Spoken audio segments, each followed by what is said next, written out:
So, part 3 of the Aprilia Caponord perfect fueling.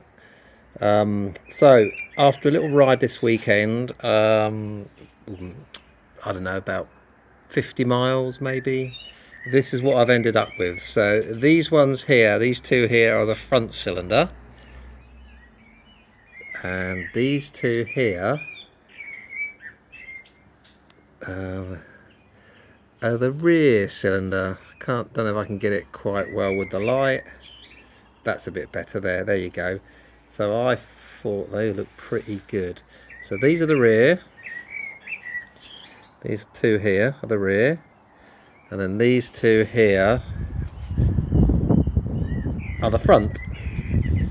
So yeah, I thought actually they're pretty good, pretty spot on. I've now treated the old girl to some new plugs and of course gapped them up, checked the gap.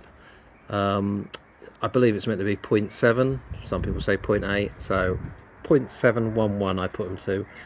And yeah, I hope I get another 12,000 miles trouble-free motoring, and I think those plugs are pretty damn good really, for my Rotax. I wonder what the fuel economy will be like. I have no idea, but I think setting up the throttle bodies so I get more air to the rear and less to the front, and the Swordfish map I believe was putting more fuel in the rear than in the front here.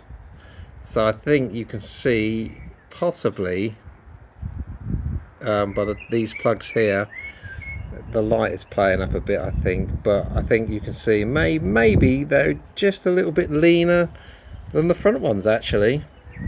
I'm not sure, but I'm very happy with my results. It doesn't take that long to take the plugs in and out. The front two are a little bit awkward, but if you have a 3/8 socket with a long extension, and some people call it a wibbly wobbly, a 45-degree angle thing, you can get it in there. Then what I use is a rubber tube to finish it off with to extract it.